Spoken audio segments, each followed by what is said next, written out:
여러분 안녕하십니까? 5월 9일 19대 대통령 선거가 이제 딱 한 달 앞으로 다가왔습니다.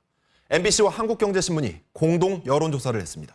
다자구도에선 민주당 문재인 후보와 국민의당 안철수 후보가 초접전이었지만 양자 대결에선 안 후보가 문 후보를 오차 범위 밖에서 앞선 것으로 조사됐습니다. 먼저 천현우 기자입니다. 다음 달 9일 대선에서 누구에게 투표할 것인지 물었습니다. 문재인 민주당 후보 35.2%, 안철수 국민의당 후보 34.5%로 오차 범위 내 경합을 벌이고 있는 것으로 나타났습니다. 홍준표 자유한국당 후보 7.4%, 심상정 정의당 후보 3.2%, 유승민 바른정당 후보 2.8%였습니다. 이념 성향이 보수라는 답변자들 가운데에선 안 후보가, 진보 성향이라는 답변자들 가운데에선 문 후보가 앞섰고 중도층에선 엇비슷했습니다. 문 후보가 당선될 것이란 응답이 절반을 넘었습니다. 문재인, 심상정 두 후보가 문재인 후보로 단일화되고 안철수, 홍준표, 유승민 세 후보가 안철수 후보로 단일화돼 양강 구도가 될 경우를 가정해 물었더니 안철수 후보가 48.4%로 39.2%의 문재인 후보를 9.2%포인트 차로 앞섰습니다. 또 한국당과 바른정당 간 단일화로 사자 대결 구도가 됐을 경우엔 안 후보와 문 후보가 오차 범위 내에서 접전을 벌이는 것으로 나타났습니다. 정당 지지도는 더불어민주당과 국민의당, 자유한국당 순이었습니다. MBC 뉴스 천현우입니다. 조기 대선에 대한 열기를 반영하듯 이번 조사에서 10명 중 8명 이상이 반드시 투표하겠다 밝혔습니다. 자신이 지지하는 후보를 바꿀 수 있다고 답한 사람도 적지 않았습니다. 이어서 육덕수 기자입니다. 이번 대선의 투표 의향을 묻는 질문에 전체 응답자의 86.3%가 반드시 투표할 것이라고 답했습니다. 20대에서 30대 젊은 유권자층을 비롯해 모든 연령층에서 적극 투표 의향이 80%를 훌쩍 넘어섰습니다. 지지 후보 충성도도 5월 9일 투표 당일까지 자신이 지지하는 후보를 계속 지지하겠다는 응답자는 전체의 57.8%였습니다. 하지만 지지 후보를 바꿀 수도 있다고 답한 응답자도 40%에 육박했습니다. 지지 정당 소속이 아닌 다른 당 후보에게 투표하겠는가라는 질문에 전체 응답자 10명 가운데 8명이 후보가 마음에 든다면 지지하는 정당 소속이 아니라도 투표할 의향이 있다고 답했습니다. 차기 대통령의 최우선 국정 과제에 대해선 경제위기 극복 및 성장이 최우선 과제로 꼽혔고 부정부패 척결과 민생 문제 해결이 그 뒤를 이었습니다. 부정부패 척결도 중요하지만 이 국민들은 투표 기준으로 역시 경제가 중요한 기준으로 옮겨간 것으로 국민 통합을 가장 잘할 것 같은 후보로는 안철수 34.5%, 문재인 31.5%였고 경제 성장을 가장 잘할 것 같은 후보로는 안철수 35.3%, 문재인 26.2%로 나타났습니다. 이번 여론조사는 MBC와 한국경제가 공동으로 리서치앤리서치에 의뢰해 지난 7일부터 이틀 동안 실시했고 조사의 정확도를 보다 높이기 위해 조사 규모를 1,500명으로 했습니다. 조사 내용은 MBC 홈페이지를 통해 확인할 수 있습니다. MBC 뉴스 육덕수입니다. 이번에는 대선 주자들 움직임 살펴봅니다. 민주당 문재인 후보는 도시재생정책 공약을 내놓으며 주말에도 분주한 대선 행보를 이어갔습니다. 한국당 홍준표 후보는 오늘 밤 경남지사직을 사퇴하고 본격적인 선거운동에 돌입합니다. 손영 기자의 보도입니다. 더불어민주당 문재인 후보는 이른바 달동네로 불리는 노후주거지를 정비하는 도시재생 뉴딜 정책을 공약으로 내놨습니다. 10조 원대 도시재생 사업으로 매년 39만 개의 일자리가 창출될 것이라고 강조했습니다. 도시재생 사업은 낡고 쇠퇴한 도시에 활력을 불어넣는 사업입니다. 일자리를 만드는 일입니다. 문 후보는 언론 인터뷰에서 안 후보는 정권 연장을 바라는 기득권 세력이 지지하는 후보라고 규정하며 시간이 지나면 안 후보와의 양강 구도는 정리될 것이라고 주장했습니다. 또 아들 준용 씨의 취업 특혜 논란에 대해선 털어도 흠이 발견되지 않아 10년 전 얘기를 되풀이하는 것이라고 일축했습니다. 자유한국당 홍준표 후보는 여의도 순복음교회 조용기 원로 목사와 이영훈 기독교총연합회 회장을 만나는 등 기독교계 표심 잡기에 나섰습니다. 홍 후보는 좌파 쪽이 박 전 대통령을 감옥 보내는 게 유리하다는 판단을 한 것으로 보인다며 분열된 보수 우파가 결집하면 선거 양상이 달라질 것이라고 자신감을 보였습니다. 절망을 할 그런 단계는 저는 아니라고 봅니다. 공격적인 선거제가 시작이 되면 달라지면 또 바른정당이 대선을 치르기 어려울 것이라며 한국당으로 돌아오지 않으면 증발할 것이라고 주장했습니다. 경남지사직 사퇴에 대해선 예고했던 대로 오늘 밤 사퇴에 보궐선거가 없도록 하겠다고 밝혔습니다. MBC 뉴스 손령입니다. 국민의당 안철수 후보는 대선 주자가 된 뒤 첫 지방 일정으로 호남을 방문했습니다. 바른정당 유승민 후보는 외고와 자사고를 없애는 교육 공약을 발표했고요. 정의당 심상정 후보는 체육계 지지를 호소했습니다. 계속해서 박세암 기자입니다. 국민의당 안철수 후보는 광주를 방문해 5.18 민주묘지를 참배했습니다. 이어 5.18 민주화운동 당시 발포 명령제를 반드시 찾겠다며 5월 18일에 다시 광주를 찾아 임을 위한 행진곡을 제창하겠다고 말했습니다. 또 김희중 천주교 대주교를 예방해선 지역 발전과 탕평 인사 등에 관해 의견을 나눴습니다. 상대방 캠프에 있는 사람이라고 할지라도 집권 후에 그 문제에 대해서 우리나라 최고의 전문가라면 등용하겠다는 말씀입니다. 대탕평의 시대가 열릴 겁니다. 세월호 인양 현장인 목포신항에선 유가족들과 만나 세월호 특별법 통과를 약속했습니다. 경선 당시 조폭동원, 찻대기 의혹 등 자신에 대한 공세도 일축했습니다. 네거티브 뒤에 숨지 말고 정정당당하게 토론을 통해서 각자의 비전과 정책과 리더십을 밝히기를 바랍니다. 2박 3일간의 대구, 경북 지역 유세를 마친 바른정당 유승민 후보는 공교육 정상화를 담은 교육 정책을 발표했습니다. 학교 교육 정상화만이 근본적인 해결책입니다. 교육의 본질을 깨우는 교육 혁신과 공교육 신뢰 회복을 통해 점차적으로 인식을 바꾸어 대학 입시를 학교생활기록부와 면접, 수능으로 단순화하고 자사고와 외국어고를 폐지하겠다고 밝혔습니다. 정의당 심상정 후보는 체육인 대회에 참석해 최순실 사태에서 드러난 잘못된 점을 바로잡을 것이라면서 평창올림픽의 성공적 개최도 강조했습니다. MBC 뉴스 박세암입니다. 검찰이 최순실 씨의 국정 개입 의혹을 묵인한 혐의 등으로 우병우 전 청와대 민정수석에게 구속영장을 청구했습니다. 내일은 박근혜 전 대통령에 대한 네 번째 구치소 방문 조사가 이어집니다. 김지만 기자입니다.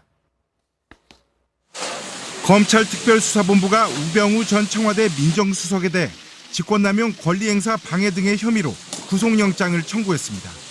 검찰의 첫 영장 청구지만 지난 2월 박영수 특검팀이 청구한 영장이 법원에서 기각된 바 있어 사실상 재청구입니다.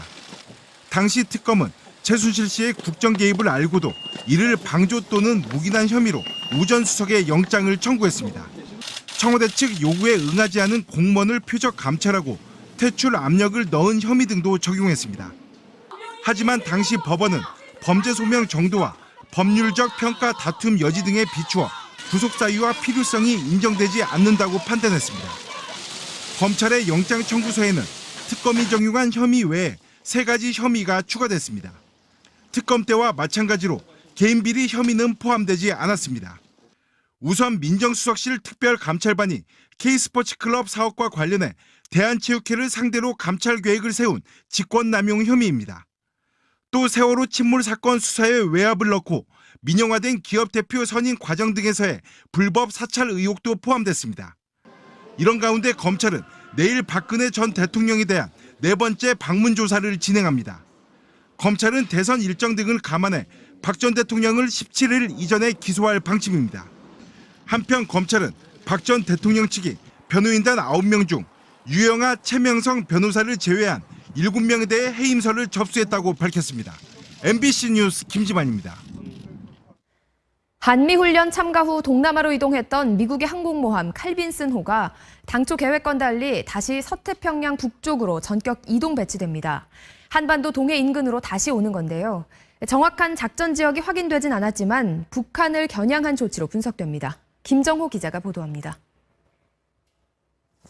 미국 태평양 사령부는 싱가포르에 정박 중이던 항공모함 칼빈슨호 전단에 서태평양에서의 존재감과 준비태세 유지를 위해 북쪽으로 이동할 것을 지시했다고 밝혔습니다. 지난달 한미연합 독수리 연습 참가 뒤 싱가포르를 거쳐 호주로 갈 예정이던 칼빈 스노가 한 달도 안 돼 다시 오는 겁니다. 경로를 북쪽, 즉 동북아 방향으로 바꾼 것은 대북 압박용으로 풀이됩니다. 태평양 사령부 대변인도 무모한 미사일 시험 발사와 핵무기 개발 야욕으로 북한은 지역의 가장 큰 위협이라며 이 같은 관측을 뒷받침했습니다. 원래 미국 서부를 방어하는 3원대 소속인데요. 최근 중국을 견제하고 북한 도발을 억제하는 차원에서 서태평양과 동북아 지역으로 작전 구역을 확대하고 있습니다. 외신들도 북한의 잇단 핵과 미사일 도발 때문으로 분석했습니다. U.S. official is saying that it is returning to the Korean peninsula because of direct provocations from North Korea. Washington making these clear moves to try and send a strong message that these kinds of attempts won't be tolerated by the U.S. 이런 가운데 북한은 미국의 시리아 공습은 놀랄 일이 아니라는 반응을 보였습니다. 우리를 노린 그 무슨 경고성 행동이라고 떠들고 있는데 그에 놀랄 우리가 아니다. 그러면서 핵무력을 강화해온 선택이 옳았다는 것을 실증해주고 있다고 주장했습니다. MBC 뉴스 김정호입니다. 시리아의 전격적 공습을 단행한 트럼프 미국 대통령이 주례 연설을 통해 강력한 미국이 전 세계 최선의 이득이라고 강조했습니다. 미국 고립주의를 주창했던 트럼프가 시리아 공격 카드를 꺼내든 노림수는 무엇일까요? 워싱턴 현원섭 특파원의 보도입니다. 북핵을 테이블 위에 올려놓고 미중 정상이 만찬 회동을 하던 시각, 미군이 전격적으로 시리아 정부군 공군기지에 미사일 공격을 실시합니다. 중국이 북핵 문제를 해결하지 않으면 직접 하겠다는 말이 빈말이 아닐 수 있음을 연전에서 보여준 절묘한 타이밍이었습니다. Tonight I ordered a targeted military strike on the airfield in Syria from where the chemical attack. 59발의 토마호크 미사일 발사 버튼 하나로 트럼프는 완벽한 국면 전환을 이뤄냈습니다. 반이민 행정명령 제동과 오바마 케어 폐기 무산 등으로 완전히 수세에 몰려있던 상황에서 돌파구를 찾은 것입니다. 동맹국들의 지지 속에 비판적이던 언론들의 평가도 달라졌습니다. Donald Trump became president of the United States. I think this was actually a big moment. 무엇보다 대선 캠프의 러시아 내통 혐의 수사가 진행되는 시점에 러시아의 비호를 받던 아사드 정권에 직격탄을 날림으로써 친러시아 이미지를 씻어낸 것이 큰 소득이란 평가입니다. 트럼프는 시리아 공격 후 첫 라디오 주례 연설에서 강력한 미국이 전 세계의 최선이라고 주장했습니다. He won't stop here. If he needs to do more, he will do more. 트럼프는 아베 일본 총리와의 통화에서 시리아 공격의 배경을 설명하면서 북핵 대응에 한미일 3국의 결속이 중요하다고 강조했습니다. 미국 고립주의 노선을 주창했던 트럼프가 세계의 경찰을 자처하는 개입주의 노선으로 좌표를 새로 설정하는 것 아니냐는 관측도 나오고 있습니다. 워싱턴에서 MBC 뉴스 현원섭입니다. 사이버 공간에서 벌어지는 언어폭력이나 집단 따돌림이 나이가 어린 학생들 사이에서 유행처럼 번지고 있습니다. 단체 대화방에서 욕설이나 폭언을 퍼붓고 이렇게 한 사람만 남겨놓고 빠져나가거나 대화방에서 나간 친구를 쉼없이 다시 불러들이기까지. 언뜻 보면 대수롭지 않아 보이지만 당하는 사람 입장에서는 너무 괴로워서 자살까지 생각하게 된다고 하는데요. SNS상에서 벌어지는 학교 폭력의 실태, 김진희 기자가 취재했습니다. 카카오톡 단체 대화창입니다. 애초 7명이 있었는데 한꺼번에 6명이 빠져나가 1명만 남게 됐습니다.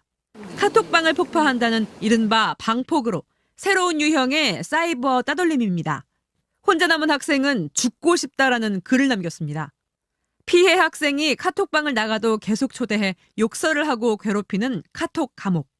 한 친구를 방으로 데려온 다음에 따돌리 시키고 한 친구 따돌림 당하는 친구 나간다고 해도 다시 초대고 다시 초대고 다시 초대고. 돈을 빌려달라. 마지막이다. 이런 SNS 메시지를 후배 20여 명에게 보내 돈을 뜯어낸 중학생 10명도 적발됐습니다. 주먹질을 하며 돈을 요구하게 됐습니다.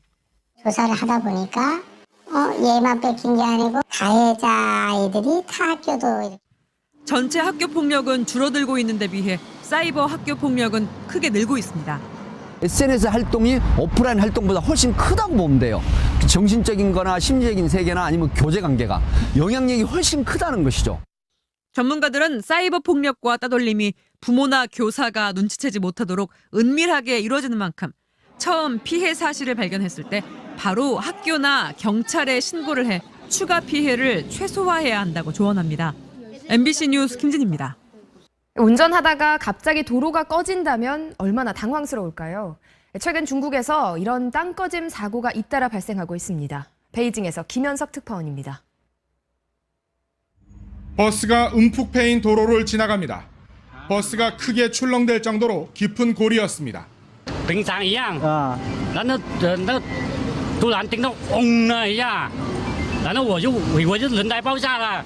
불과 4초 후 도로가 붕괴되면서 지름 3m의 커다란 웅덩이가 생겼습니다.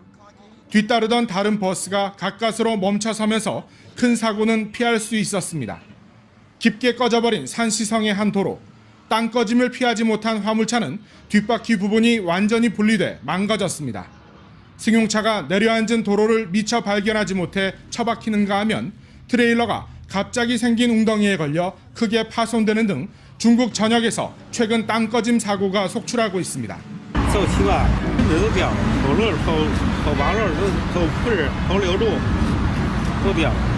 땅 꺼짐 사고는 봄에 특히 많이 발생합니다.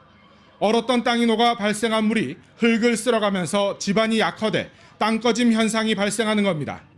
봄을 맞아 곳곳에서 재개된 토목공사는 집안 약화를 부채질하고 있습니다. 부실공사도 문제입니다.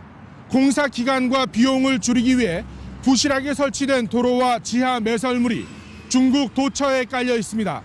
베이징에서 MBC 뉴스 김현석입니다. 이번 대통령 선거는 처음으로 사전투표가 실시됩니다. 대선일이 황금 연휴 기간에 붙어 있다 보니 사전투표 참여 열기가 뜨거울 거라는 분석도 나옵니다. 류병수 기자입니다. 달력을 보면 4월 마지막 주말부터 5월 1일 근로자의 날과 3일 부처님 오신 날, 어린이날과 이어진 주말, 임시 공휴일인 대선 투표일, 2일, 4일, 8일, 사흘을 휴가 내면 최장 11일간 연휴가 됩니다. 여행업계는 8일, 9일을 제외하더라도 7일까지 9일 동안에만 모두 100만 명 이상의 내국인이 대거 해외여행에 나설 것으로 예상하고 있습니다. 이런 황금 연휴 분위기 속에 대선 당일 투표를 못하는 유권자들을 위해 5월 4일과 5일 이틀간 사전투표가 실시됩니다. 사전투표는 전국 읍면동 사무소와 이동 관문인 서울역, 인천공항을 비롯해 3,500여 곳 투표소 어디서든 할 수 있고 거주지 외 지역이라도 기표 용지를 회송 봉투에 담아 투표함에 넣으면 됩니다. 조기 대선에 대한 국민들의 관심이 높아져서 많은 분들이 사전투표에 참여할 것으로 예상됩니다. 다만 사전투표 전에 출국해 대선일 이후 귀국하는 해외여행의 경우는 국외 부재자 신청이 지난달 30일 마감돼 신청하지 않았다면 투표권을 행사할 수 없습니다. 사전투표 투표율은 처음 실시된 2014년 지방선거의 11.5%, 지난해 총선의 12.2%를 기록했습니다. 각 당은 대선과 맞물려 있는 황금 연휴와 대선의 사전투표가 처음 적용되는 점 등이 투표 결과에 어떤 영향을 미칠지 신경을 곤두세우고 있습니다. MBC 뉴스 유병수입니다.